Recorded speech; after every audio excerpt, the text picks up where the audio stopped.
بسم اللہ الرحمن الرحیم۔ السلام علیکم ورحمۃ اللہ وبرکاتہ۔ میں ہوں Abdul Rashid Sajid, learn and teach official channel اور عبدالرشید ساجد فیس بک پیج پہ خوش آمدید۔ فارسی قواعد کلاس کا آغاز ہم باقاعدہ کر رہے ہیں۔ اس سے پہلے کچھ لیکچرز اس کے تعارف کے سلسلے میں دیے جا چکے ہیں، جس میں یہ ثابت کرنے کی کوشش کی گئی ہے کہ یہ فارسی زبان بہت آسان ہے، اس کے قواعد عربی سے بھی کم ہیں، بلکہ اردو زبان سے بھی کم ہے، انگلش زبان سے بھی کم اس کے قواعد ہیں۔ اگر کہا جائے کہ سب سے مختصر قواعد کسی علمی زبان کے ہیں تو وہ فارسی زبان ہے۔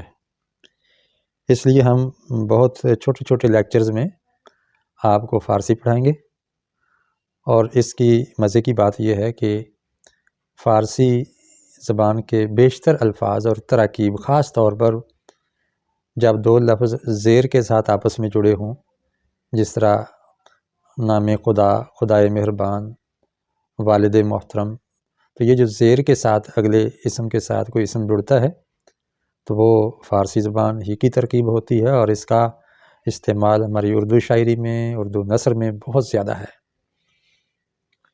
اس لیے یہ زبان سیکھنا بہت آسان ہے۔ اردو کو بہتر کرنے کے لیے یہ زبان نہایت ضروری ہے۔ اگر فارسی نہیں آتی تو آپ اردو کی معیاری تفہیم اور تدریس اور قراءت نہیں کر سکتے۔ تو میں آپ حضرات سے گزارش کروں گا کہ اگر آپ کو اس زبان سے محبت ہے، زبان شیریں سے، میٹھی زبان سے، اور آپ سیکھنا چاہتے ہیں، اپنے اسلاف کے ذخیرہ علم کو استعمال کرنا چاہتے ہیں براہ راست، تو اس چینل کو سبسکرائب کیجئے، اور دیگر چینلز بھی جو فارسی قواعد سکھا رہے ہیں ان کو بھی ضرور سنیے، اور یہ چینل بھی آپ کی علمی استعداد بڑھانے میں، بلکہ بنیادیں رکھنے میں انشاءاللہ کام کرے گا۔ اس چینل پہ فارسی قواعد بھی بتائے جا رہے ہیں، اردو قواعد، عربی قواعد، اور لکھائی کے، خوش خطی کے قواعد، اور انشاءاللہ تجوید کے قواعد بھی شارٹ کورس کی صورت میں سکھائے جائیں گے، اور بہت سے سلسلے اس چینل پہ چل رہے ہیں۔ تو آپ سے گزارش ہے کہ اس چینل کو سبسکرائب کریں، بیل آئیکن کو دبا دیں، تاکہ ہر نئی آنے والی ویڈیو کا نوٹیفیکیشن آپ کو ملے۔ اور اگر آپ کو یہ چیز پسند آ جائے تو لائک کیجئے، کوئی مشورہ ہو تو کمنٹس کیجئے، انشاءاللہ شکریہ کے ساتھ قبول کیا جائے گا۔ یہ میرا مرتب کردہ قاعدہ ہے، جس کو میں نے سالہ سال کی تدریسی سرگرمی میں اور اس کی روشنی میں مرتب کیا ہے۔ اور بھی قواعد ہیں، قاعدے موجود ہیں مارکیٹ میں، لیکن بہت زیادہ نہیں ہیں، تو یہ قاعدہ بھی آپ کے پیش خدمت ہے۔ یہ پبلشر کے پاس ابھی نہیں پہنچا، صرف میں خود ہی فوٹو کاپی کر کے اب خود ہی اس کو کمپوز بھی کیا ہے، اور خود ہی اس کو اپنے پرنٹر سے نکال کے استعمال کر رہا ہوں۔ اگر اس کو پذیرائی مل گئی، ڈیمانڈ ہوئی، تو انشاءاللہ اس کو شائع کروا کے افادہ عام کے لیے مارکیٹ میں لایا جائے گا۔ یہ اس کے اسباق ہیں پہلے حصے میں۔ تو اس میں سب سے پہلے میں پیش لفظ پڑھ دوں۔ بسم اللہ الرحمن الرحیم۔ الحمدللہ، فارسی اردو قاعدہ لکھنے کی سعادت حاصل ہو رہی ہے۔ فارسی کے اہمیت کو اکبر کے اس شعر سے سمجھا جا سکتا ہے، جو قاعدے کے سرورق پر درج ہے، کہ سچ کہتے ہیں حضرت کرامت اکبر، رخصت ہوئی فارسی تو اردو بھی گئی۔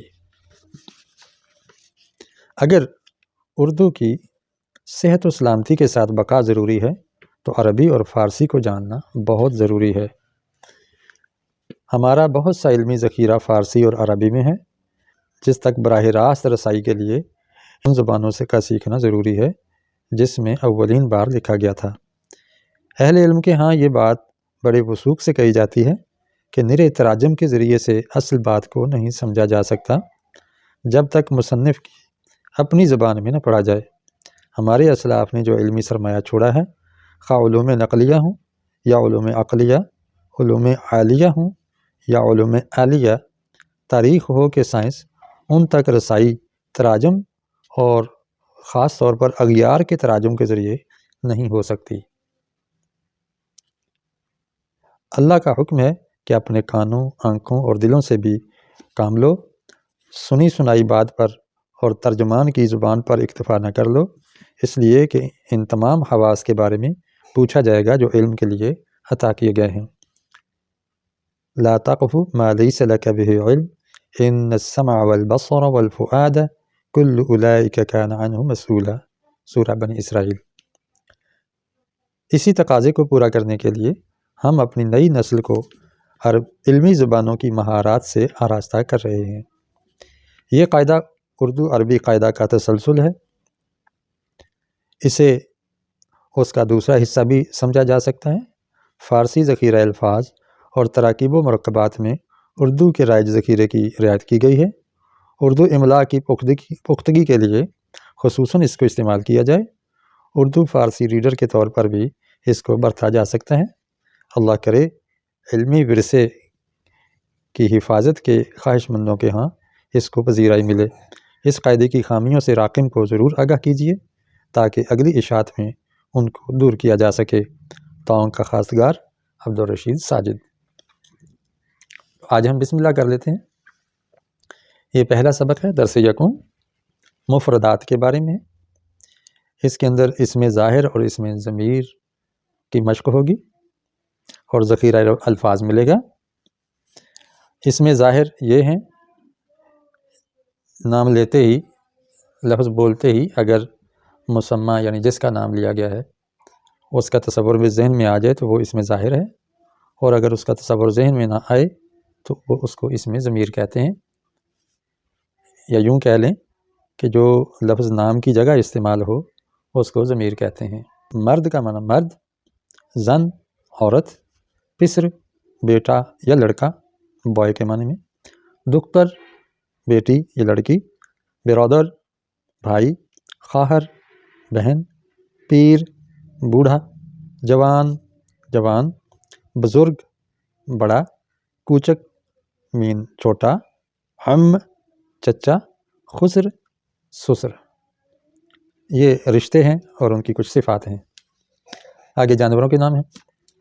فیل ہاتھی، اس کو پیل بھی بولتے ہیں پے کے ساتھ، پیل ہاتھی، شتر اونٹ، گاؤ گائے، خر گدھا، آہو ہرن، گوسفند بھیڑ، گرگ بھیڑیا، سگ کتا، شیر شیر، ناقہ ڈاچی، طوطی طوطا، اس کو تے کے ساتھ ہونا چاہیے، زاغ کوا۔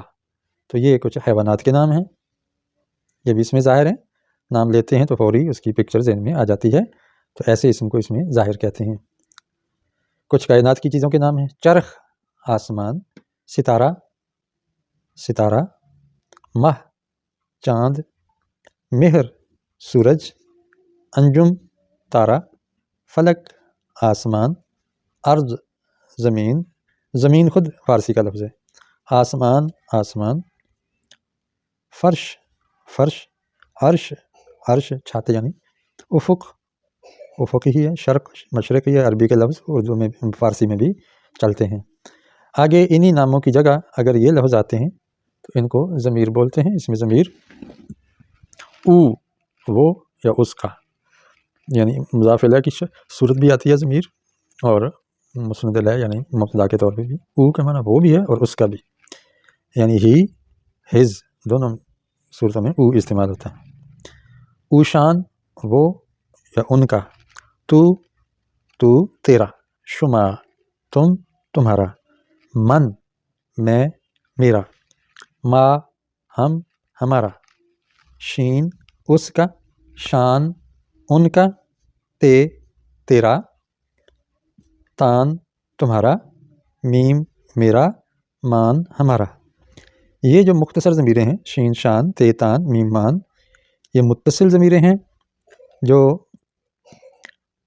مضاف الیہ یا مفعول کے طور پہ استعمال ہوتی ہیں۔ عموماً یہ مضاف الیہ کے طور پہ استعمال ہوتی ہیں اور یہ مبتدا کے طور پر بھی استعمال ہو سکتی ہیں۔ یہ مبتدا نہیں بنتی، فاعل بھی نہیں بنتی، یہ فاعل بھی بن جاتی ہیں مبتدا بھی بن جاتی ہیں، مسند الیہ بن جاتی ہیں، اور یہ مضاف الیہ کے طور پر ہی استعمال ہوتی ہیں۔